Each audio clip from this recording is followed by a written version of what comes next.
Slam poetry. He doesn't care if it's perfect. It's time to slam now. It's the biggest poem I've got inside of me. She was a thief. You gotta Love needs to love a haunted house. Yelling, angry. Blood black nothingness began to spin. Specific point of view on To things. this day, I hate pork chops. I am the master of my fate. I am the captain of my soul.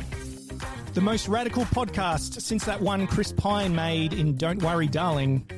Welcome to I Think Therefore I Slam, bringing you the best spoken word and slam poetry artists from Australia and beyond. My name is Andrew. My guest today is a Melbourne-born artist, currently in between residing in Paris and Edinburgh, renowned for his multifaceted talents in comedy, music, and poetry. His official website introduces him humorously as someone engaged in comedy, music, poetry, death, eventually.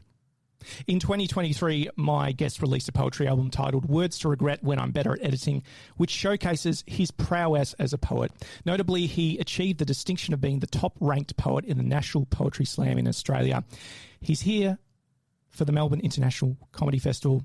He is Melbourne Poetry's favourite expat, Josh Cake. Welcome on. Hello, Andrew. Thank you for having me. That was a very warm introduction. Renowned is a big call. They're just things that I do. Renowned for is huge. Yeah, I think renowned to me means your reputation and your name precedes you, you know, and yeah, I've had tabs on you, my friend. Ever since we shared the stage in 2019, I thought this is someone who knows what they're doing. And I'm a big fan of people who seem like they know what they're doing. Yeah, I've seen you perform. I had fun. I think that's all I want. Just entertain each other. Good. That's all I'm looking for. Good. It's sounding quite circle jerky at the moment, but we mean it with love, don't we? Yeah, we do. This is I don't know if I've ever been on a podcast before where somebody played the music live into you just normally start recording and they put that in later in Audition or like Audacity if they're poor. But mixing it live, I just want everyone to know I heard that at the same time as you.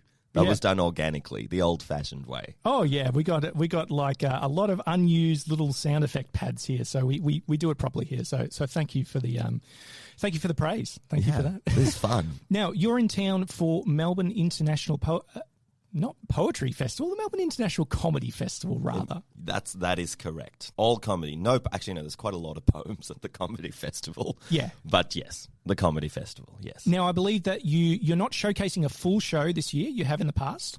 Yes. You're more of a featured guest at a few shows, yes? I'm doing things with my friends. I spent a lot of time on stage by myself last year, and I have a lot of fun playing music for my friends and supporting roles for them, so I'm playing piano in one improv show and I'm acting in a friend's show and just having a nice time. You know, you'll do spots as solo stuff, but it's really nice to be on stage with my buddies. That's and you've come from Adelaide, the Fringe Festival, yes? Yes, the same thing in Adelaide. I did a bit of solo poetry stuff there, but the rest was, playing music for a comedy show or acting in my friend's comedy show or just teching a comedy show, just supporting. It's a lot of fun. Oh, good, mate. It's good to, have you back in your own backyard, kind of giving back to the art scene. It's good.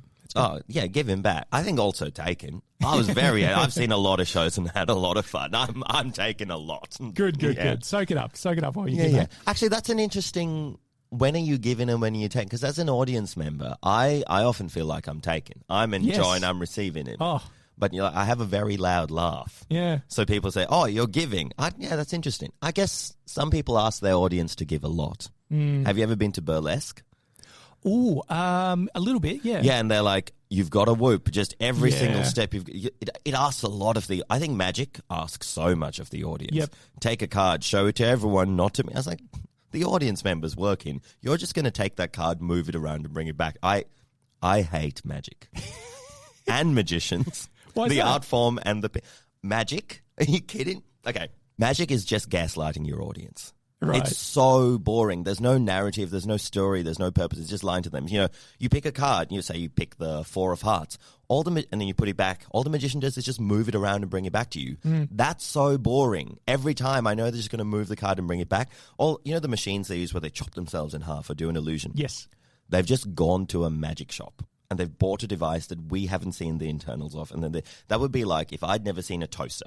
And you went and bought a toaster and you put bread in and it came out toasted and I was like, whoa, it's magic. No, you're just taking advantage of the fact that I haven't seen a toaster. So it's either lying or just moving stuff around. and also they're creepy.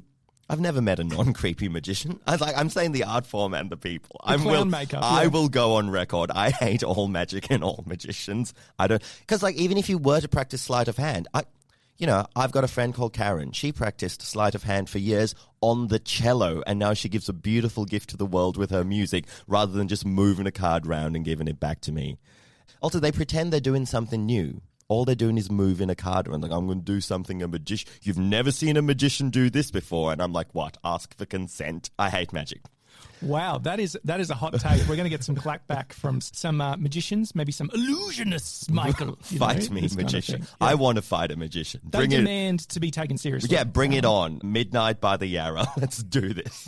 It's going down. Yeah. And I guess there is, some comedians ask a lot of their audiences, particularly if you're in the front row and you might cop a bit of flack or some heckling, or that you might be caught up on stage or whatever. Front row at Auntie Donna must be wild. I think it's involved, but at least they're kind. I think there's some comedians who just bully their audiences. Yes. Go, what do you do for a living? Loser. It's like, that's not good. Or just picking on people when... I've seen a lot of comedians who I think they haven't really thought through and safely devised a crowd work. Because if you're asking questions, you've got to have a purpose of, I'm leading into this next step.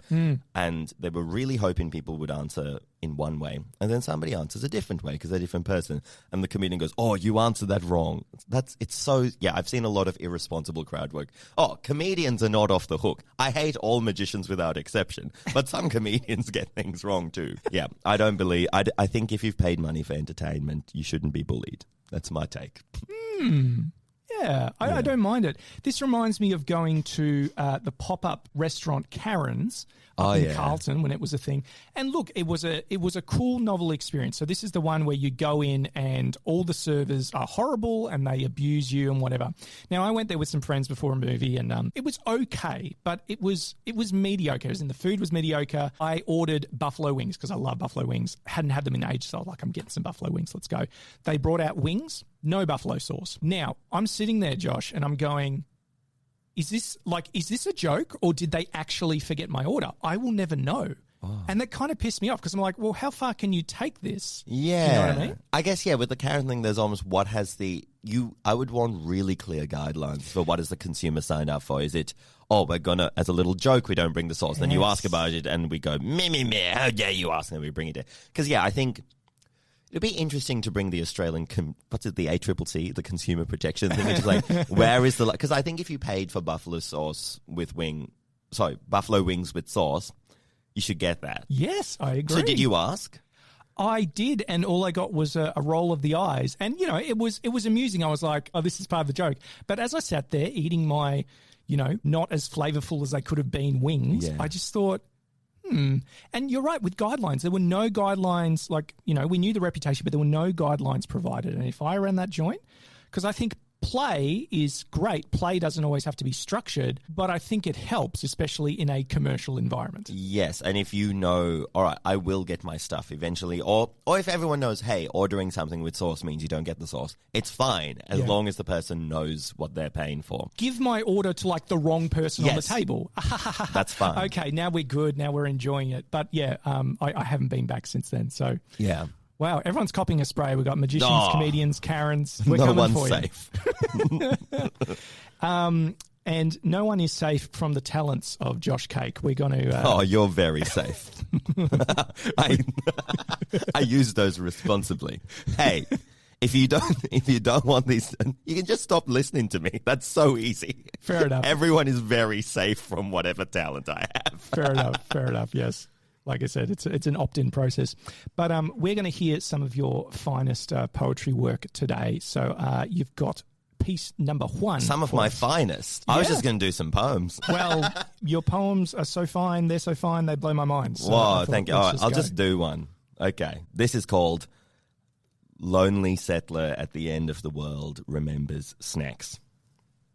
What the fuck is a post-workout smoothie? And why is that your sole definition of your smoothie? And why is that a recipe category in your bookshop? Anything that meets the description can be a post-workout smoothie or a non-workout smoothie or indeed a smoothie divorced from any aerobic correlation. Unless you have positioned your blender at the end of an obstacle course, this is meaningless. When you post about your post-workout smoothie, the post-workout is not an ingredient, it is a brag. I respect an honest brag, but it was slimy to hide it. It was easy to work out your post. I don't mind when you say pre-workout smoothie, as this implies a stimulant, or at least hope.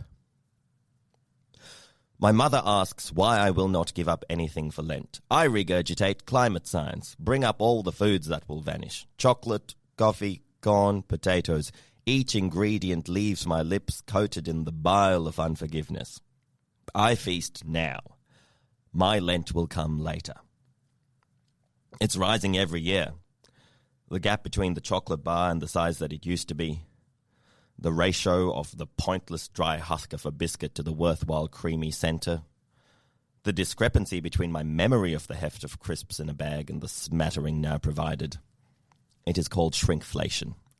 The profits surge hand in hand with our loss of dignity until all foods are reduced to a mere granule of a simulacrum of a once great institution. Too much emptiness to imagine what we could have become. Remember, we will sigh as we loyally chew our trademarked crumbs. Now is the good time. A scarf eats a crepe. A mullet eats a Chico roll. A 2-piece suit eats a 3-piece sushi tray. A puffer jacket eats a butter chicken, extra mild. A sharp fade eats a lamb kebab. A blue fringe eats a falafel kebab. A cardigan drinks a herbal tea. A bride-to-be sash drinks an espresso martini. A crop top drinks a post-workout smoothie. A cardboard blanket accepts whatever falls. Now is abundance. Someday, when my Lent arrives, I keep posting the location of each empty house I crash into the procession of abandoned news feeds. I have stopped reheating the canned soup, beans, beef, but I have resumed pouring the wine into a cup. In the morning, I will plant crops in the park and wish for indigenous knowledge. Ooh. Well, thank you. No one is safe. Those posting, your selfies with your post-work smoothie. And I love that a piece that started off as kind of a jokey joke. And this is what I appreciate about a lot of your work, Josh. You start off in one place and you end up with something with unique depth and perspective. Yeah, I just think that's wonderful. Oh, thank you very much. Let's jump in the DeLorean, shall we? Where are we going? Where are we going? Oh yeah, Doc. Oh, that's a terrible Marty. No, do it. Have a second go. I feel like you've got a better one in you. Oh, gee, Doc, karate chops all the time. That's all I do. That was better than the first. Yeah. I'm glad we took a moment. Thank you. I didn't want people to go away thinking that was your best attempt at it the first time. Gigawatt. Yes, thank you. You bailed me out there. Let's get into the DeLorean and let's go 88 miles per hour. Did I get that right? I don't know. Oh, man. I should have said it with more confidence and then just gone on. I'm believing you. I've never seen this movie. Cool. What is what's your origin story of, starting to create your works and sharing them on stage so well polished? I mean, the origin story is not sharing them well polished. Yeah. I think the origin story is sharing garbage for a long time, and eventually have you seen that thing where if you just get a jagged rock and somebody kicks it along the street for days and days and it eventually becomes a beautiful sphere. A diamond, hopefully. Yeah. I think that's what happened. So it wasn't polished at first and then it became that way. Hopefully. Oh, it's still polishing. Still pretty jagged. I don't know. What kind of spaces were you sharing your jagged rocks in when they were fresh? Oh, yeah. I mean, when I was a little kid, I just read some poems, submitted them for those Bradley Trevor Greaves Taronga Foundation poems by young Australians. Aussie kids in print. Yeah. And then I think I got in that when I was 10 and 12. And then when I was 13, I decided I hated everything I'd ever written. And I just didn't write poems. I kept writing music. And in my teenage years, I got into comedy. But I didn't write poems until I was 18, 19. So that's good because I think everyone who writes poems in their teens is a lot of angsty, embarrassing teenagers. I just skipped over that due to insecurity. So that was great. I was more focused on music. I was doing classical music and then I got into musical theatre at uni and making musicals and then stand-up comedy and musical comedy. And then when I was 19, I went to Paris and they've got these things that are essentially like open mics, like salons and stuff. There was one on a Monday night in the basement of Warsaw, and you could share anything if it had a word in it. So you'd get a lot of poems. You get people doing a song, a little excerpt from a play. You get people doing stand-up. Just anything with a word in it, because that's good. It keeps the mimes out. There's too many of them in France. You do need to have I don't know. You know how in Australia you'll see a lot of sort of 20-year-old guys just attempting the same crappy stand-up routine. Sure, yeah. Imagine that, but mimes. Right. Just like the same guys doing I'm trapped in a box, but the object work isn't there, so they're just waving their hands around, and they're really serious, and they won't say a word, which I don't like. I like it when you learn the words. It's all in the fingertips, I assume. You need to make me believe that you're pressing against glass. Yeah, and you need to practice, and you need to not be doing the same thing as everyone else. Anyway, no mimes there. Beautiful experience. And I went there, with some songs and had some theatre friends and some jokes and stuff. And I heard some poems, and it was cool because they would get stuck in your head, or you'd get, I think it was the best insight I'd had into somebody with a completely different life. You know the thing of when you go looking for perspectives that are different from yours. And you can do that in any art form, books, films, whatever. You can do it just through conversations with people. But, the experience of somebody with a completely different identity, completely different story, actually understanding what that felt like. I found poetry did that better than anything else. And I'd, go there and just listen to someone explain what it was like to be trans, and then just have that line stuck in my head all week to the point where it's irritating, where you're trying to do something else and that's stuck in your head. And it's like, wow, this poetry stuff is very annoying. Too much empathy. I'm going to do it. So that was where I started. I got into poems again as an adult in Paris at Monday nights at Oceanois. And, it's sort of a mixture of English and French. You just try stuff out. And then I came back to Australia and I didn't do much for a few years. Then, Amy Bedossian, the cabaret spoken one? So she was very active in those days. And this would have been for 2017. And she hired me as a musician, because you need someone to play guitar and piano behind her songs and poems and stuff. And I went around regional gigs with her, and then she had a thing at the Toff in town, and she invited me, and she had a bunch of poets as warmer backs. And I was like, oh, this is fun. And then she said, come to the Motley Bear House. There's this thing called the P-Word Sessions. And I turned up and I brought a poem. And that was 2019, I think the first time I did poetry in Australia. And then from then it was just non-stop every week, writing every day, going to every gig I possibly could. And I think, that's how I got into poetry. So Amy had a pivotal role, and it was just accidentally stumbling into poets. Yeah, through the way of music and more of a variety show kind of aspect. Yeah. How did you get into it?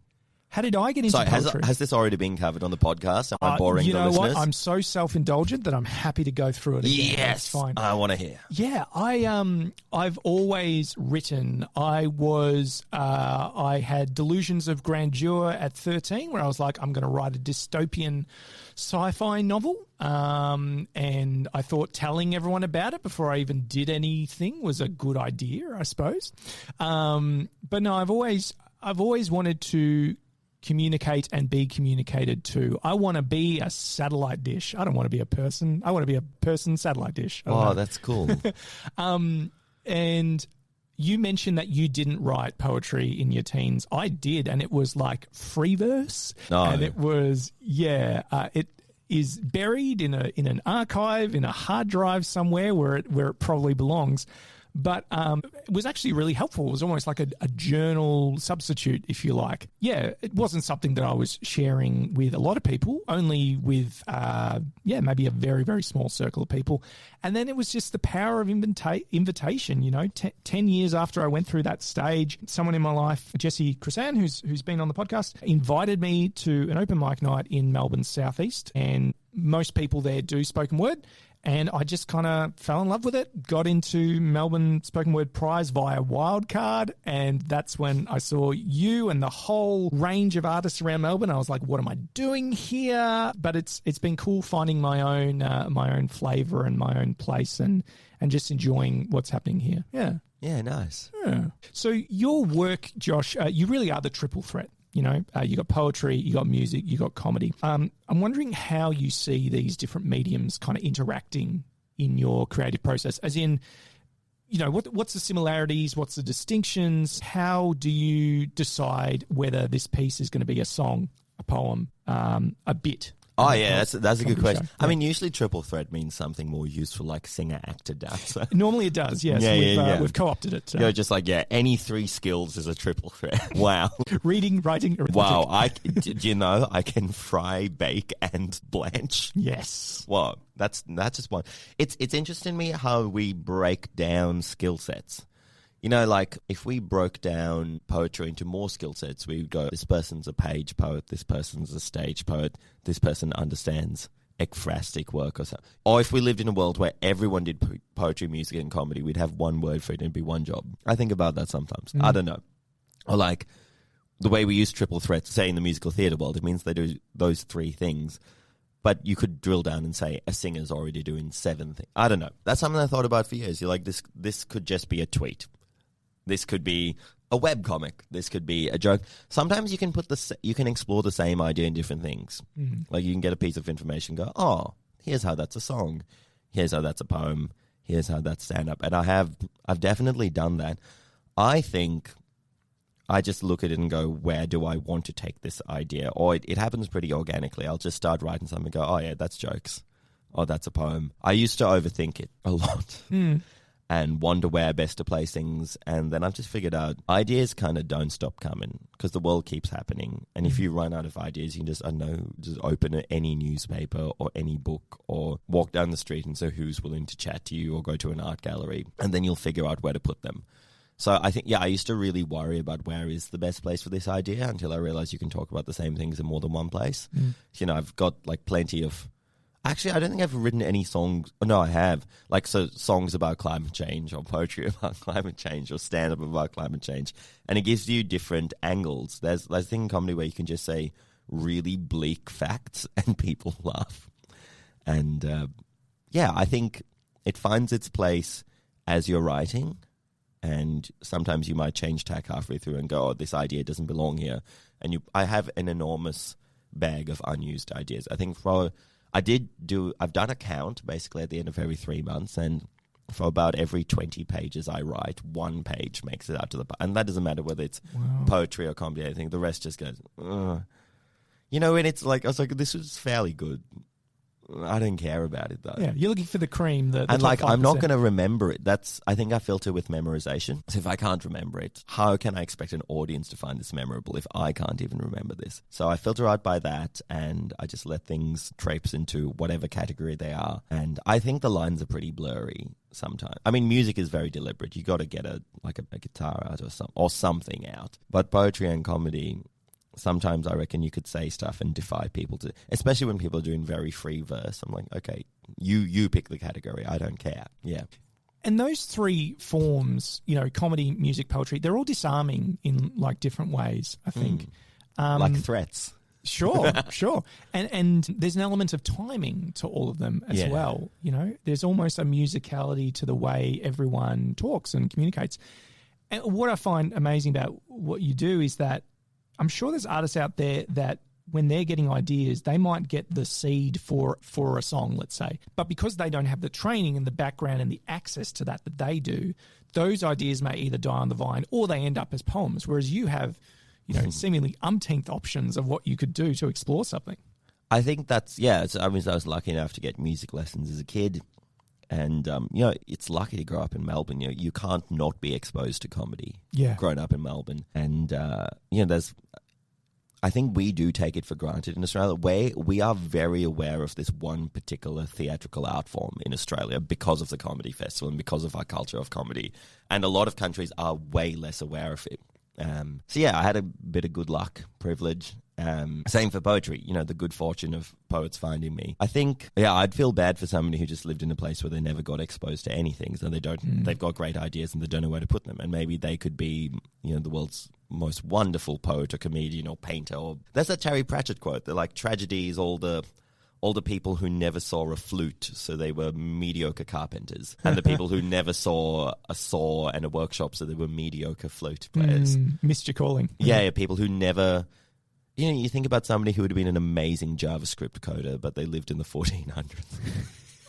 And they're like, oh, Leonardo's fucking killing it on the abacus. That's not useful. Yeah. That's a good point. So, I think I've been lucky enough to find things that worked for me. I have tried a lot of stuff and found the ones that are comfortable for me. I wonder if there's something else that I'd enjoy. Probably, I'll get into something else later.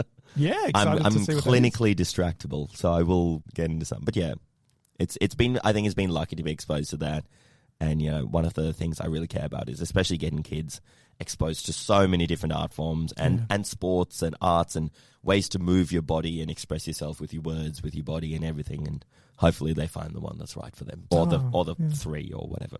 Oh, that's good. And zooming in on comedy, you know, comedy is so often a way to break down walls and kind of tackle serious topics in what's a lighter, more digestible way. How do you balance humour with, I guess, deeper themes in your work? Or do you just go kind of cavalier? I don't think there's any conflict. I mean, I do think, like, one of the limitations of comedy is that everything's leading towards being funny. Poetry is freer because you can just do any human emotion. This can lead to laughing, this can lead to crying, this can lead to joy or like fighting or reconciliation or lust or hope or despair or just anything. And you're not constrained with it, but I think quite naturally some things are going to be, if you're talking about everything, like, because some parts of life are funny. So if you're talking about everything, some things are going to be funny. And I don't think there's any situation where there's no humor. And, you know, even if you read like writings from like even people who've been in concentration camps writing about the jokes they did with their friends, there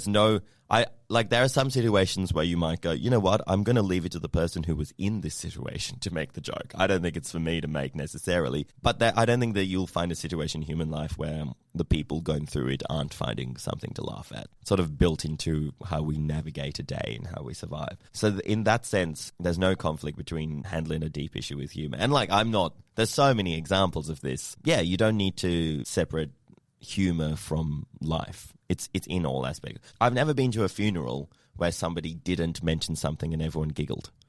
Yeah, there's like on people's deathbed, there's little giggles. In the most horrific situations I've seen and heard about, there's something to laugh at if you find it and if you do it, you know, kindly and sensitively, or even if you don't, you will still find something to laugh at. So there's no conflict there for me. I don't have a line of this thing can never be joked about. It's about how you do it. And like down to the very, very worst things. And when you find, you know, stand up by Holocaust survivors, I think that proves my point. Yeah, it's innate to the human experience, maybe. Yeah. You know, so good. We come out as crying babies, but like we're laughing pretty quickly, you know. If we're lucky, we carry that throughout life.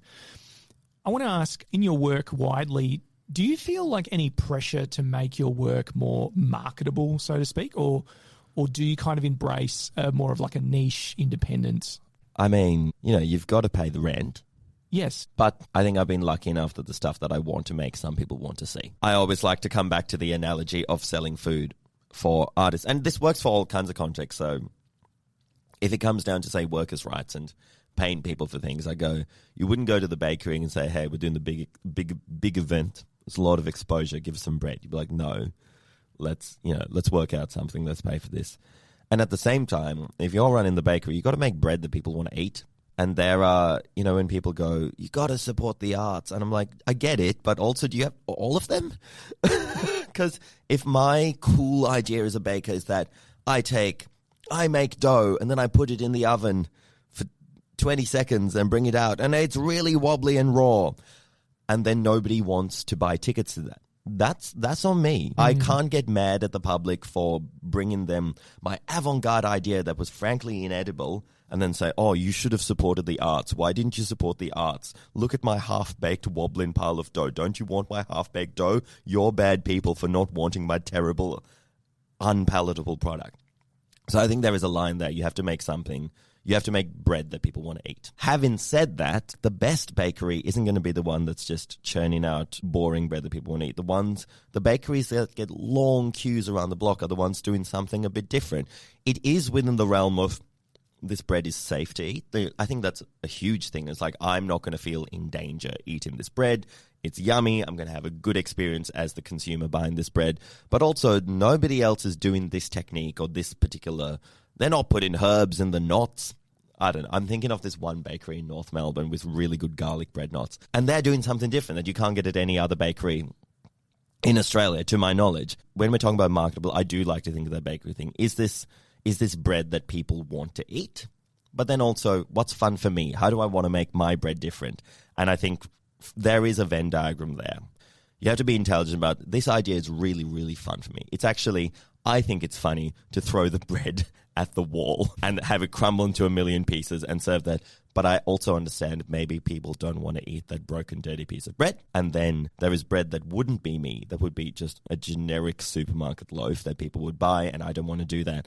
And the sweet spot is bread that's the fun, interesting stuff that I want to make that also people actually want to eat. Does that answer the question? That is such an apt analogy. I'm really chuffed that we got that one down. Yeah, you cannot... I don't think any artist can sell every single thing that they're making. You have some ideas that are just...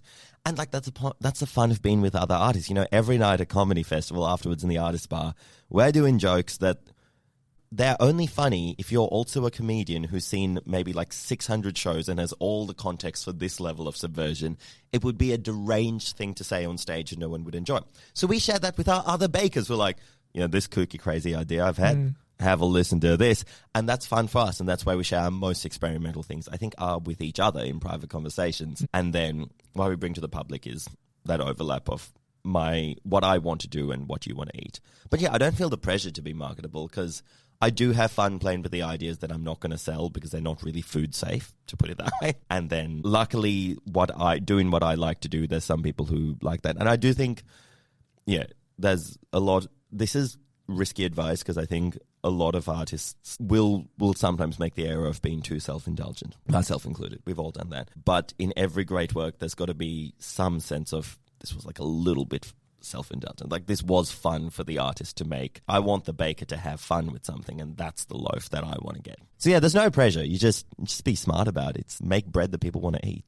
So it sounds like you're saying that no matter what you're doing, you know, learn your craft well, you know, and use whatever early experience you had, maybe with rejection, with people not wanting to eat your bread, to refine stuff until you can find that sweet spot between this is feeding people and this is enjoyable for me. I suppose. And I don't think people owe you anything for... If you're having fun doing something creative, what a gift. You're spending your life having fun. You're doing something creative that's great. No one owes you money for that. No, and I think that's a huge misconception. They're like, I'm doing this one specific thing that I find really fun. These people are bad people for not buying tickets. I was like, no, they're not. You're having fun. Have fun with your friends. Along the way, you will find something that people will also want to see, but I don't think... every single creative thing I do is worth other people's time. Sometimes I have an idea where I go, you know what? That's just fun for Josh. Yeah. I'm not going to burden an audience with this. And with the bread analogy comes, that idea of different flavors and movements. Like, you know, what was it like when Monty Python was on the scene? It would have been like the first time you tasted fairy bread or gluten-free bread or something. Yeah, right? A new dish. Yeah. But one that people wanted to eat. Yes. Yeah. Some people want to eat. Like, nothing can be everyone's bag, I suppose. Yeah. And you understand you're not for everyone. You don't have to be. If only 1 in 1,000 people like you, like what Melbourne's population is 5 million. That's 5,000 people who like you. You don't have to be palatable to any more. You can be incredibly like wealthy and successful and comfortable as an artist, only being liked by 1 in 1,000 people. Like that's the dream. 1 in 1,000. Yeah. Oh, we wish. Yeah. All you need is 1,000 true fans. As I think it was Kevin Kelly who said that. I'll have to fact check that. Talking about your emigration journey to Europe and soon the UK, how has that opened like new creative doors for you? And I'm curious how their art scene compares to Australia's. Yeah, do you feel like it has better support? Is there more opportunity? What's going on over there? That's interesting. I think one of the greatest gifts I have is seeing the culture and the art that people make in different places. So even for years, I'd go up and do the tour around the Australian East Coast, and people in Cairns and Melbourne have very different priorities. And you'll see that at their poetry reading. And so to go around and to hear the poetry coming out of different cultures. We call Australia a country. It's way too big. It's bigger than Europe. It was 400 plus countries for like 60,000 years. Let's face it, Australia is the word that Australia just means south. You know that, right? Like the King's mission to discover Terra Incognita Australis, unknown southern land. They didn't name it. They just called it south in Latin. And it's a word we use so we don't have to think about the 400 and something countries that were and in some cases still are here. So yeah, it is not the same culture everywhere, and it would be geographically impossible. It's an unreasonable colonial expectation to treat this place as one country. So even within Australia, you start to notice these different things. And then, of course, when I go somewhere else, like going to Europe and the UK and America and Africa, you'd see people making very different poetry and different comedy and different music and different art in different scenes. So I think in terms of opening new things, the number one thing that has been open to me is that I've been so informed. I've seen what the culture is and like the kind of poems that people are trying to do in Brussels. I've had the luck of seeing that. That's just one example. And I think the more I'm exposed to, the more I absorb. You know the thing of like you watch art, you absorb like 2% of its power. Sure. And then you make more varied, interesting art. So that's the first thing. And yeah, the second thing is there are obviously different systems and priorities in different countries. There's a lot of work for artists in Paris, a lot more than you'd find it. I mean, Melbourne has more work for artists than anywhere else in Australia, but it's still, it's 5 million people pretty spread out. There isn't really the population density, and there isn't that culture of going out and seeing stuff most of the time that you'd find in a place like Paris or Edinburgh or London. So yeah, there are obviously more opportunities. 40% of the staff, 40% of the workers at the Moulin Rouge are Australians. Right. Because in Australia, so many, especially girls, do dance lessons in Australia. There's a huge industry in after-school dance classes and Saturday dance classes. And what you get is this workforce of, by 18, there's quite a lot of, girls or like young women who've done a lot of dance training. And then they're adults and they go, I'm an Australian with more than a decade of dance training. I'd like a job. And Australia goes, and then France, Germany, America snaps them up. I imagine Disneyland is full of expats as well. Rife. And yeah, you'll find art scenes in Europe teeming with Australians because we do get pretty good education in some senses. At school you get to do quite a bit of music and theatre. There's so much dance. And then you grow up and there's less opportunities. But, Europe loves to snap us up and give us... Canada's trying to advertise for us. There's quite a lot of Australians in America. We go where the work is. Yes. But, it's similarly, if you were... There are some people who are talented athletes in the Asia-Pacific region and they got to come to Australia if they really want the most employment and opportunities. I've noticed something about... you can tell what a culture values by who gets to skip queues in transport. So if you're at an airport in Australia, any say national sports, it doesn't have to be an Australian one. Could be a visiting sports team turn up and they're in the uniform. The staff make sure they jump to the front of the queue, they get out because that is our heritage. We're very, very good at that, and we treasure that. Like in America, it's anyone in military kit, any veterans or serving members. Yes, everyone says thank you for your service and skips them past. In France, it's if you're carrying a musical instrument.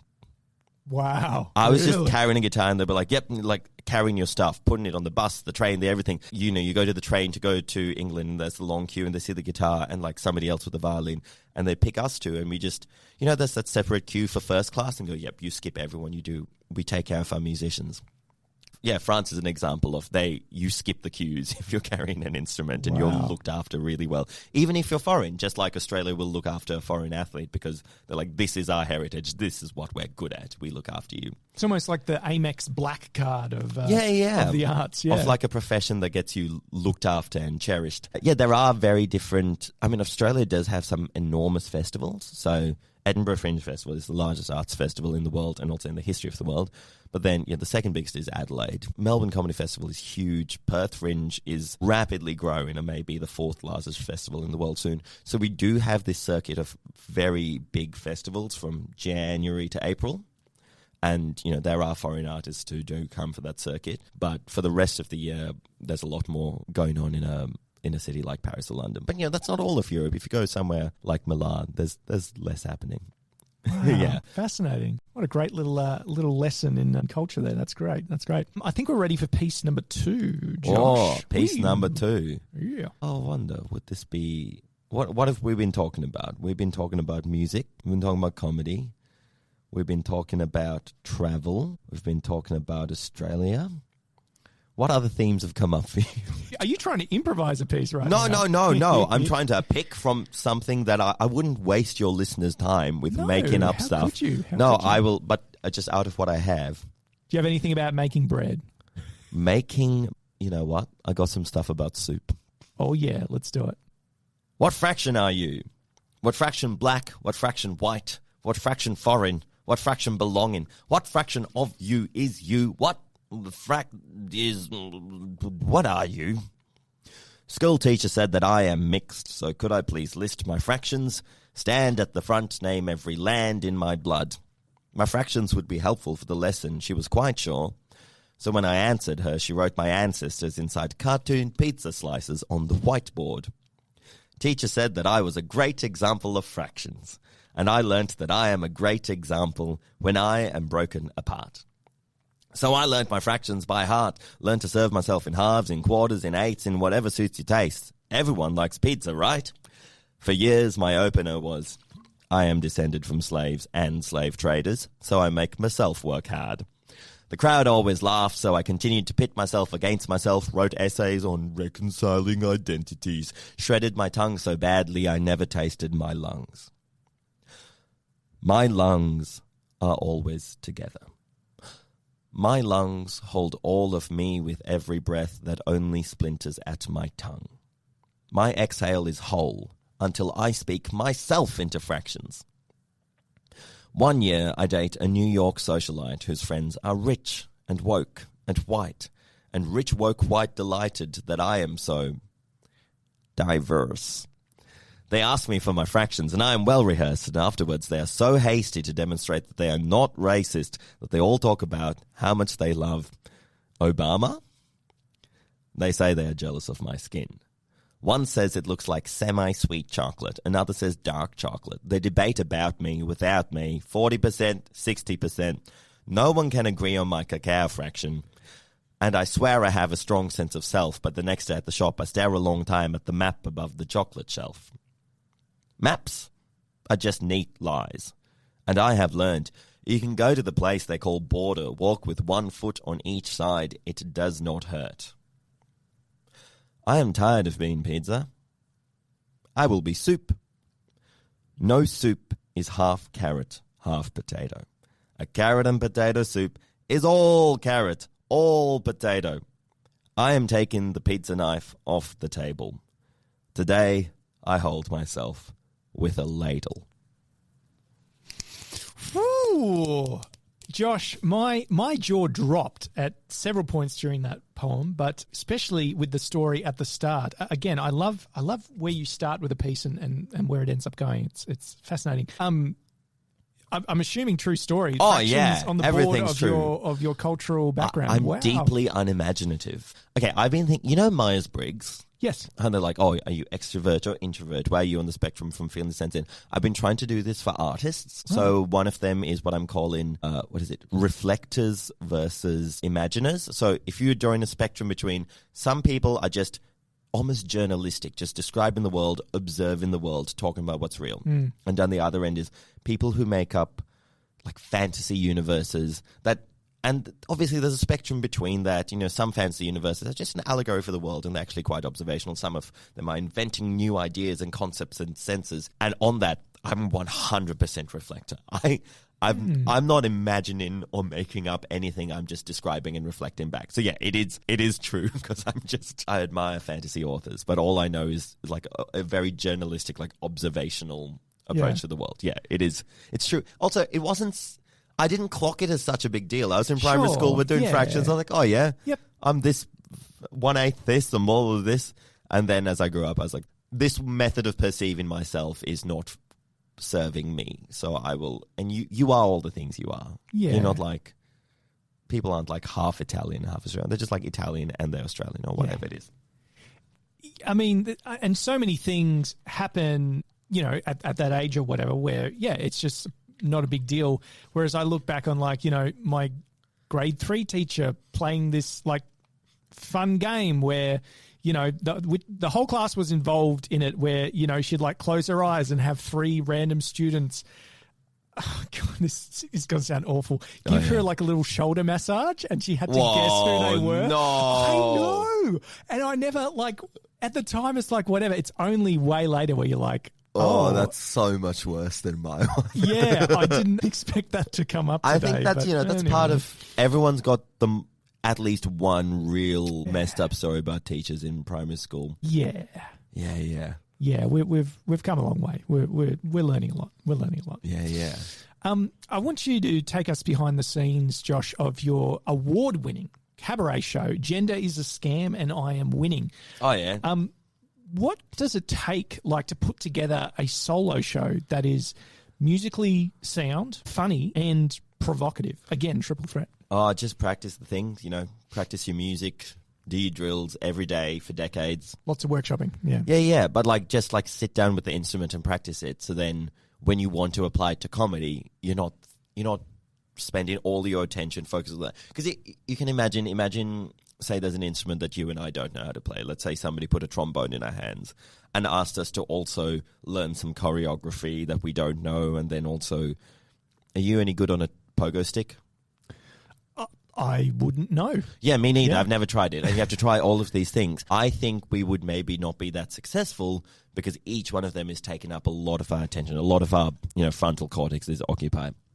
But the more, obviously, the more you push something into, I don't really have to think about it, I'm just playing this, the less space it occupies and the more you can focus on other aspects of your performance. And I think that's when you see people anxious or overwhelmed on stage, there are so many frameworks from which you can approach that. And, I do teach performance and things, and often it's what is taking up your focus and how can we work on that so that it takes less and less and less of your focus. And if somebody had been on a pogo stick since 5 years old, as an expert pogo stick, that's already going to take none of their focus. They can just worry about the trombone and the dance moves. So I think if you're saying how you put those together, you work on the music. So it's like, all right, this is easy. I know I'm not really attempting anything very musically difficult in that. I keep it pretty simple. I've been doing a thing with my comedy where I don't write in the top fifth of my singing register.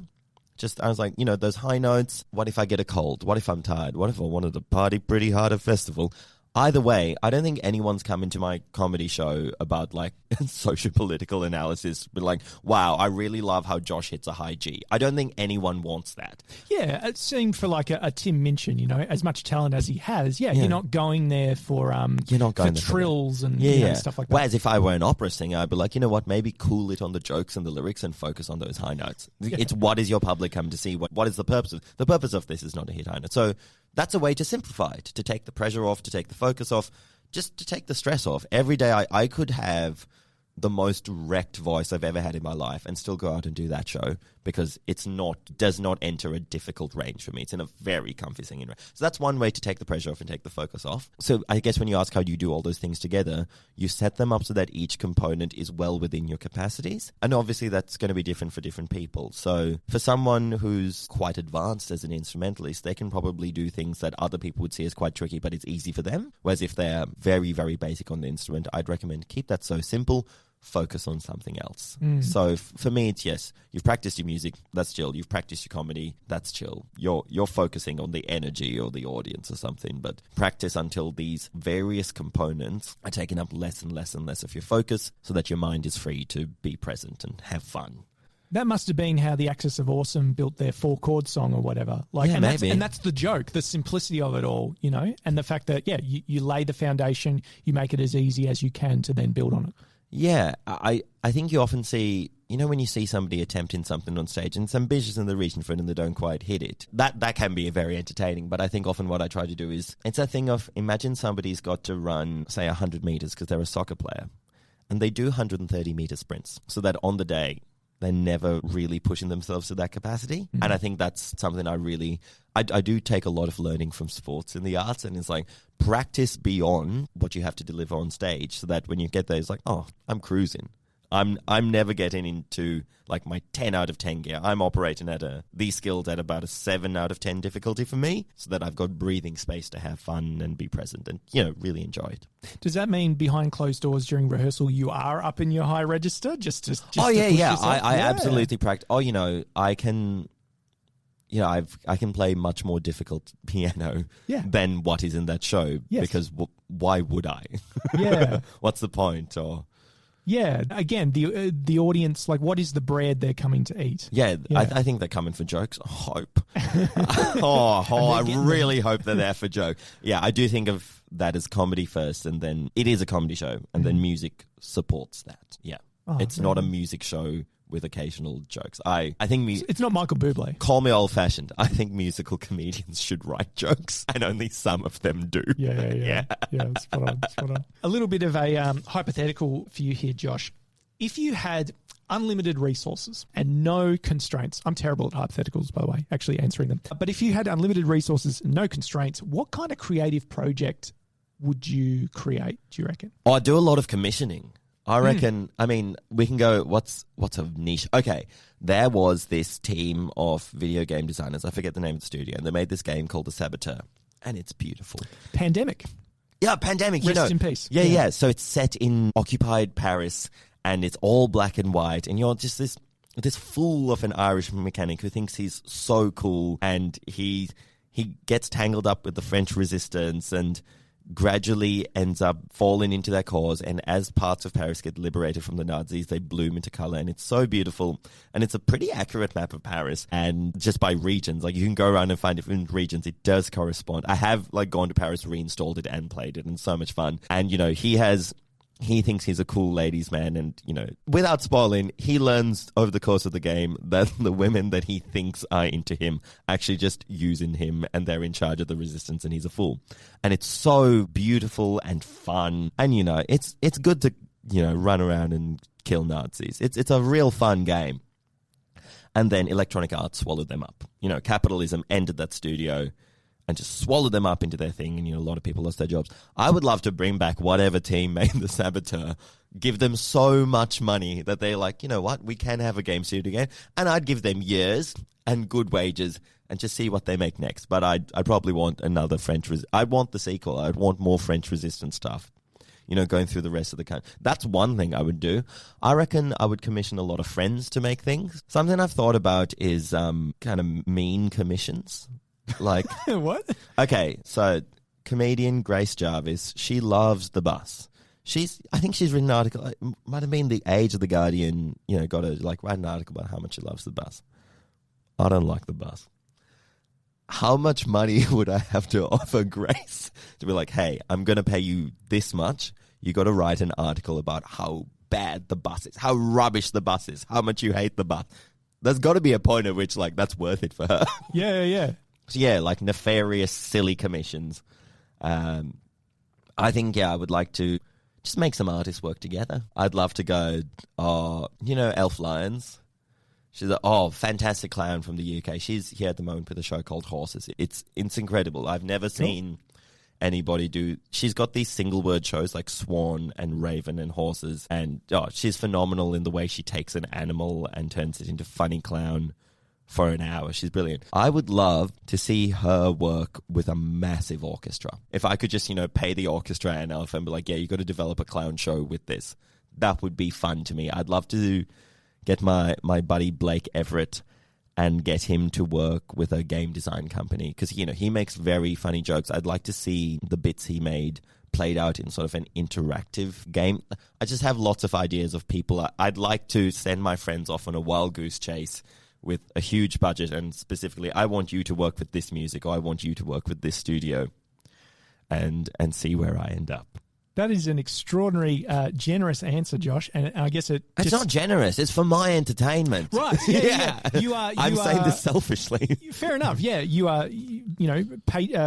Being the patron for all these things, or in the case of the bus article, an anti-patron. It's almost like you're paying someone to not create what they're good at. I'm bullying my friend is what's happening there. Give it up, please. Great deep cut with The Saboteur as well. Yeah. Grand Theft Auto 6 is coming out soon. Maybe The Saboteur 2 needs to take the fight to it or whatever. We need more Saboteur. I'm a real sucker for any game that has an element of cleaning to it, and you mentioned the black and white to the color. That's what it's all about. I reckon the Tomb Raider reboot in 2013 is just really, really aggressive, violent cleaning as you're kind of going around the island, upgrading things and whatever. Love a Metroidvania. So, yeah, rest in peace, Pandemic. One of Brisbane, I believe's greatest game studios. So, yeah. Yeah, it's whenever. I think there's a lot of great art that's been swallowed up by resources, and I'd love to get the resources to buy back their independence and just see what they do. Yeah, just. Or, when you've seen somebody who's just they're so talented, but I know they're going to struggle against the industry for 15 years before they get somewhere. I have to just give them the funds to go do. If I could throw like whatever money, do you know Jackie Lumsden?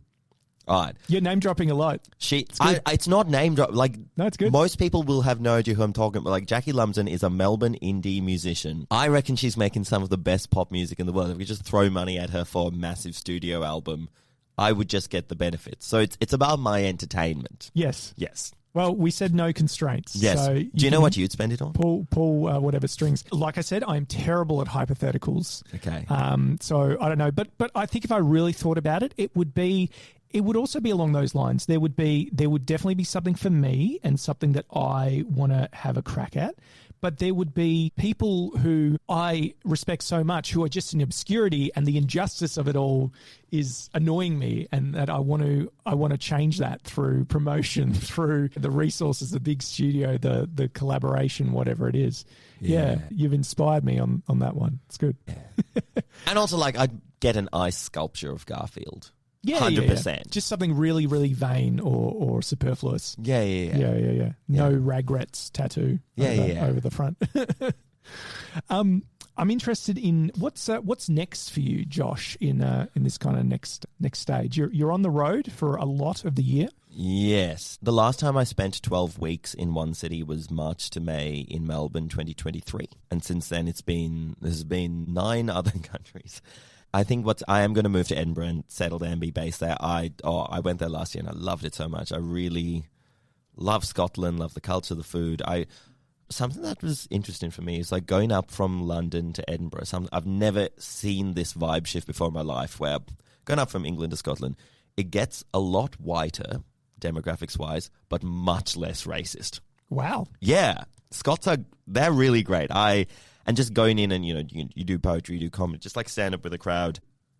I was amazed by how easily I slot into that culture. I was like, really, I fit here. I belong here. So, I mean, I also, Paris and Melbourne are wonderful places, but I'm going to be based in Edinburgh. What's coming up next? There's a Hidden Door Festival in Edinburgh. That's, poetry, music, live arts festival that's on in June. I'll be in Paris, I think 16th of June for Paris Spoken Word. Coming up after that, I can't announce it yet because there's, when you get booked for something and you're not meant to say what the thing is yet. But I will say in late June this year, I will be in the English town of Glastonbury. Who knows why? Who could tell? I don't know. Just visiting Glastonbury. I can say that. Yeah, I will be in the town of Glastonbury. And then I think July, I've got a date in Berlin, with Berlin Spoken Word. And then coming up after that, Edinburgh Fringe. There's a few things going on. I think I might be playing music for some people. I'll be hosting a sort of club fringe piano bar dance party on Sunday nights. And I'm not sure what's happening after that. There's a few things around Europe and the UK coming up in the following months. Wonderful. Some good stuff on the horizon. I thought of another idea of what I would do in that in the case of like no restraints or whatever. I would, in terms of like paying someone to not do something, I would pay out Disney for the rights for Firefly so they don't make any more stuff. Oh. I don't want them to reboot it. They have the rights now. And they could ruin it. Yeah. Just leave that shit alone, please. Yeah, that's fair. Now, I feel it's interesting because I'm about to ask a muso, a very musical question. It's our overarching analogy for this season, which is, Josh, if your creative work was an instrument in an orchestra, a metaphorical orchestra, what instruments do you think it would be? For my creative work, is the orchestra like the entire art scene? Yeah, it kind of is. Oh, yeah. I don't know what. I reckon you could put that to different people and get different answers. That's exactly what I'm doing. What vibe do I give off as? Because it's boring. Because I play guitar and piano and bass and stuff. That's not interesting. What's a funny instrument that's also sometimes there? I don't know, like a tuba. We need a theremin, I think. Maybe a theremin. Theremin, yeah. Yeah, or like tubas can go womp womp, but they can also be like real sad. Maybe a tuba. I don't know. And they wrap around you like a hug. Yeah, I don't know. What's the funny instruments? I think maybe percussion. Yeah. You can get real silly. We can wake people up. They're not very sad. They're not. What's a treat? Look, what instrument lets you eat the most snacks? It would need to be something where your hands are free. Maybe, yeah. Because like one of the joys of, because I've been in orchestras, playing keys or like, the strings orchestra, Victoria playing guitar. And one of the joys, especially if you're in the orchestra for a musical, is that you can snack. Yeah. So like if there's one song where like they don't need me too much on keys, I'm eating. So maybe it's a kick drum because your mouth is free, your hands are free. Yeah, just the kick drum in the we're in a magical world where you get hired to just do the kick drum. Yeah, maybe. Yeah, okay, a that's double fine. kick drum, maybe. Yeah, okay, just a foot-based instrument. We need someone to keep time. Yeah, that's fun. Whatever lets me stack. I reckon a kick drum's fun. Brilliant. I like that. We'll slot you in. I don't think there are kick drums in most orchestras. It's getting very fringy, very contemporary, very fast. Oh, pipe organ. Oh, yeah. Pipe organ, but I mostly just use the pedals, so I'm snacking. That's pipe organs who do stuff with orchestras. Do you reckon Hans Zimmer snacks a lot during his shows when he's on the organ? No. I thought about that, and I think everyone's looking at him. It doesn't just duck behind for a Yeah, little also they something, tend not to something. let you bring food into those orchestral. Yeah, you don't want to Okay, the pipes. Genuinely, like where I belong is musical theatre and orchestra, so it's like under the pit so no one can see. Yes. And like, you can have a snack. Goblin call. Yeah, and you're just having a snack, and then you're playing your piece, and then your friend who's, there's no flute in this, and, she's checking the cricket scores. That's what happens. That's our musical theatre. So yeah, it's definitely a musical theatre orchestra, and it's in the pit, and it's whatever instrument gets the most breaks.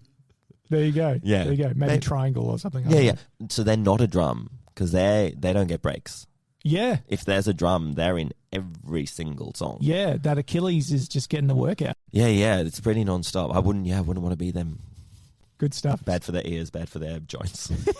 Certainly a unique answer. But I do like the orchestra that we're building. I think there's now 3 pianists, so there's a little bit of competition. I don't know if they'll be like playing kind of. Do any of them actually play piano? No, it's a metaphor. But some of them do. Sorry, it's a metaphor. Yeah. Okay, so if they're pianists, what they're saying is like they're not normally part of the orchestra, but it's a piano symphony, and there's 80 people hired to support their solo. I think what we're trying to say, Josh, is I put together this analogy without really thinking it through. So even I'm under fire now. Everyone's copping a serve. What's your instrument? Oh, mate, I'm aiming the spotlight. Yeah. Oh, yeah. Because I'm interviewing people. And I'm saying, hey, let's look at you and blind you for an hour and a bit, and let's get you to move over this way, kind of thing. I think that's me. Yeah. So you've got an orchestra with 3 pianos, and then a separate under the pit orchestra with me just snacking on whatever. Let's say, I reckon bass guitar. Because I so rarely get to play it, and it's so fun for me, and you can be silly on it. Yes, you slap can at be the bass. Devastatingly sad. Yeah. You can get a good rhythm going. It's fun. And you're not needed in every song to get, I'm a bass guitar, but you can't see me. I'm under the pit. Okay. Yeah, so that's the final answer. Bass guitar. That's, I picked it. Yeah. Brilliant. Well, that's our first bass guitar. So we do need that. So we appreciate you being up to the task. Now we're coming to the segment shamelessly ripped off Diary of a CEO. I call it Diary of a POET. This is a question left for you by my former guests. This question comes from Antoinette and Annabella Lou. Josh, what is the main technique that you like to play with in writing? Oh, that's fun. I don't think there's any good poets playing with only one favourite main technique. It takes so many to make a poem. Love a little pause. You heard of this imagery? I love when there's imagery. Yes. I like to compare things to soup quite a lot. That's not a technique. That's just, I like soup. I like, every time you bring up food, you're playing with sound, sight, smell, touch, you're playing with the senses. Favorite, I would be very bad at picking a favorite to play with. I think I do like taking an audience through different emotions to the same, in the same thread, where, you can bring them into a topic with laughter, and then you can get into some heavy stuff without making them feel dreadful, hopefully. Or I hope. Yeah. I think it's the way you can manage and play with the listener's feelings. I think that's a very fun thing to play with. Feelings and expectations, yeah. Yeah. And I think you've really showed that in the pieces that you've done today and in a lot of your work. So I think you're spot on. Thank you. I'm trying to. Good. Now, Josh, you have the large responsibility of leaving a question for my next guest. Yes. Hello, next guest. My question for you is, what treats are part of your creative process? When you sit down to write or prepare something, what treats go with that? I don't mind whether they're food or substances or anything at all, but it's sensory. It is something you take in through your senses. It could be snacks, it could be sound, anything. What are your treats that go with your writing and creative process?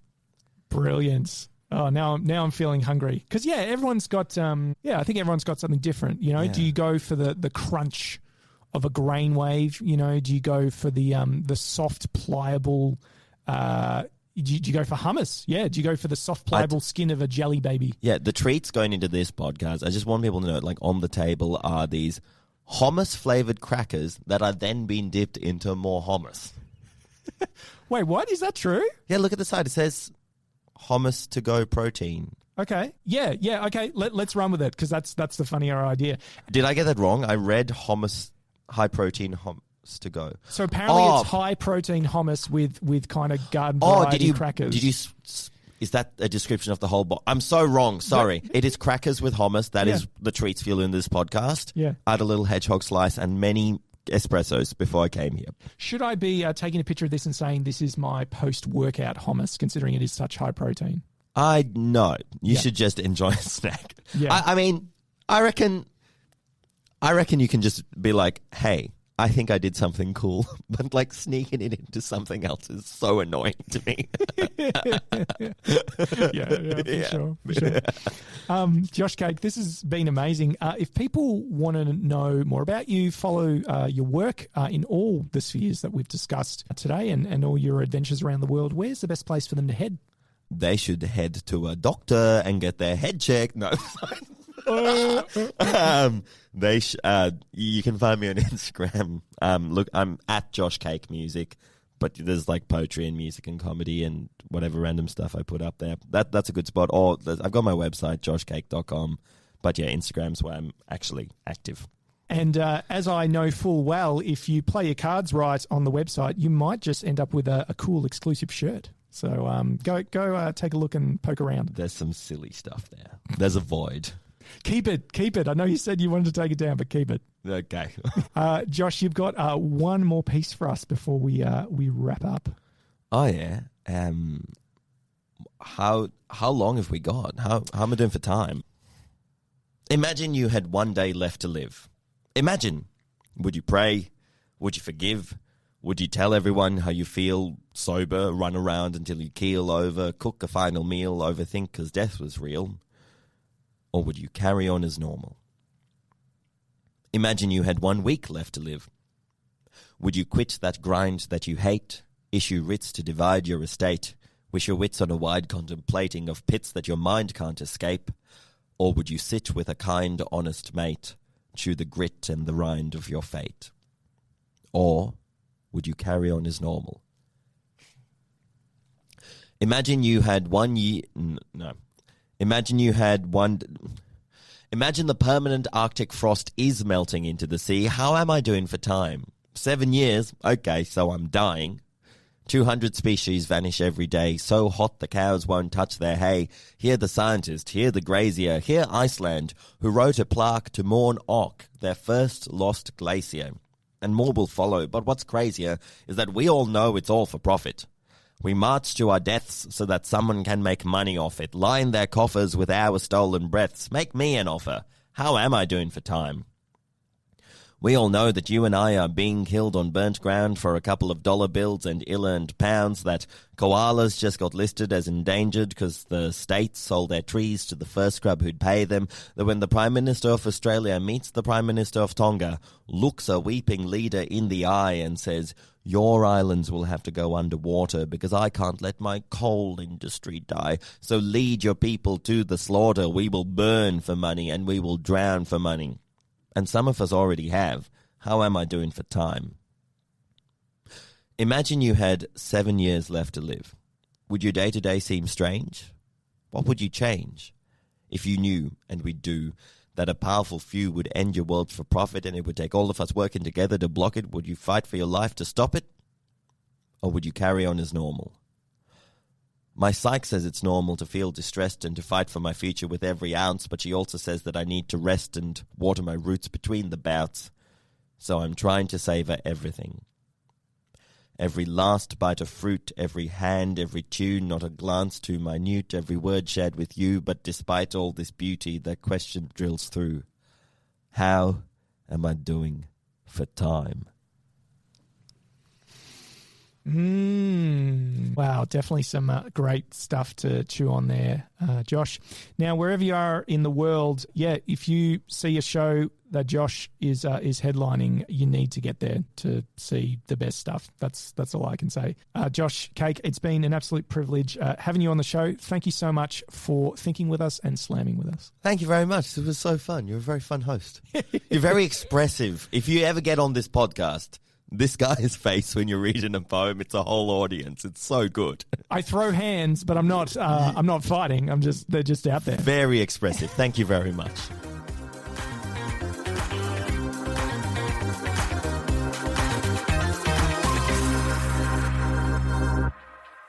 Weetabix sounds, what's that all about?